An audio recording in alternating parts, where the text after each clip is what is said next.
رمضان ده رحمة من ربنا، نعمة بيحل حياتنا ويفرشها ورود. رمضان ده حياتي. السلام عليكم ورحمة الله وبركاته. الحمد لله كفى وسلام على عبده المصطفى وعلى آله ومن والاه، أما بعد.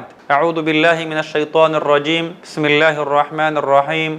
وَلِتُكَبِّرُوا اللَّهَ عَلَى مَا هَدَاكُمْ وَلَعَلَّكُمْ تَشْكُرُونَ. قال النبي صلى الله عليه وآله وسلم: للصائم فرحتان، فرحة عند فطره وفرحة عند لقاء ربه. محترم ناظرین اکرام، اللہ تبارک و تعالی نے شریعت اسلامیہ میں 2 دن ایسے متعین کیے ہیں جن دنوں میں اللہ تبارک و تعالی نے ہمیں خوشی منانے کا حکم دیا ہے۔ ان اللہ قد ابدلکم بہما یومین، عید الفطر و عید الاضحیٰ۔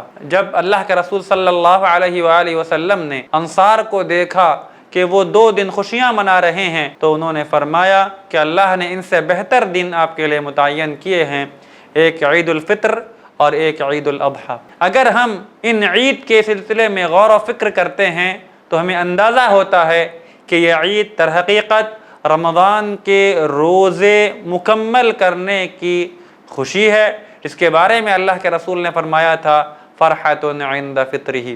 دوسرے انداز سے اگر ہم سوچتے ہیں، چونکہ رمضان میں قرآن مجید کے نزول کی ابتدا ہوتی ہے تو رمضان کے بعد عید الفطر ابتدائے نزول آیات قرآنیہ اگر کہہ لیں اس مناسبت سے، اور چونکہ آخری آیت یا آخری حکم الیوم اکملت لکم دینکم واتممت علیکم نعمتی عرفہ کے دن نازل ہوئی، اور اس کے بعد عید الاضحیٰ اس کے بعد والا دن ہے، گویا کہ تکمیل شریعت اور ابتدائے شریعت کی مناسبت سے اللہ تبارک و تعالی نے ہمارے لیے خوشی کا دن متعین کیا ہے۔ ان خوشی کے دنوں میں اللہ تبارک و تعالی نے اور اللہ کے رسول صلی اللہ علیہ وسلم نے جو ارشادات ہم بیان کیے ہیں اس سے پتہ چلتا ہے کہ معاشرے کے کمزور اور مفلوق الحال پریشان حال لوگوں کا خیال رکھنے کا حکم دیا ہے۔ عید کے موقع پر صدقہ فطر ادا کیا جاتا ہے تاکہ اس دن کسی مسلمان کو مانگنے کی ضرورت نہ پڑے، اس دن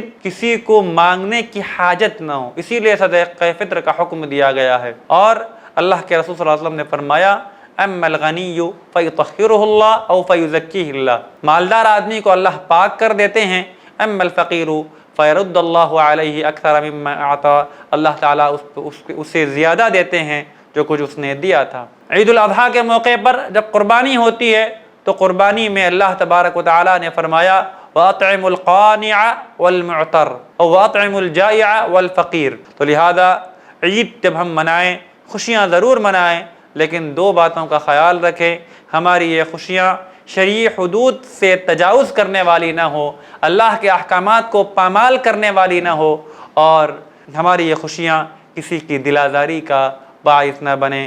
علماء کرام نے سلف صالحین کی طرف یہ بات منسوب کی جاتی ہے کہ انہوں نے کہا لا خیر فی قوم اذا جاعوا سرقوا واذا شبعوا زنوا، کہ اس قوم میں کوئی بہتری نہیں ہو سکتی جب اس قوم میں لوگ بھوکے رہیں تو چوری کرنے لگ جائیں، اور جب آسودہ ہوں تو زنا کرنے لگ جائیں۔ تو لہذا جب ہم عید منائیں، عید کی خوشیاں بھی شریعت کے مطابق ہو، عید میں غریبوں کا، مسکینوں کا، کمزور طبقے کا خیال رکھا جائے، اور ساتھ ہی ساتھ جو غریب ہیں، مفلوق الحال ہیں، ان سے بھی یہ درخواست ہے کہ وہ بقدر استطاعت عید کے لیے اپنی تیاری کرے۔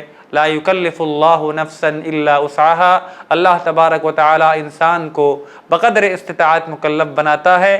اسی طرح سے اللہ تبارک و تعالی نے قرآن مجید میں سورہ طلاق میں ارشاد فرمایا فمن قدر علیہ رزقہ فلینفق مما آتاہ اللہ سیجعل اللہ بعد عسر یسرا، اگر کسی کی رزق میں تنگی ہو تو جو اللہ نے دیا ہے اسی میں سے خرچ کرے، اللہ تبارک و تعالی اس تنگی کے بعد آسانی فرمائیں گے۔ اللہ تعالیٰ سے دعا ہے کہ اللہ تعالیٰ اس عید کو ہمارے لیے خوشی اور شادمانی کا ذریعہ بنائیں۔ جو لوگ مفلوق الحال ہیں، پریشان حال ہیں، اللہ تبارک و تعالیٰ عید کی برکت سے اور عید کے بعد کے دنوں میں اللہ تبارک و تعالیٰ جس طرح سے قرآن مجید میں ارشاد فرمایا سَيَجْعَلُ اللَّهُ بَعْدَ عُسْرٍ يُسْرًا، اس تنگی کے بعد اللہ تعالیٰ آسانیاں ان کے لیے فرمائیں، رمضان المبارک کے روزوں کو قبول فرمائیں اور امت اسلامیہ کی حالت کو اللہ تبارک و تعالیٰ بہتر فرمائیں۔ آمین وآخر دعوانا ان الحمد للہ رب العالمین۔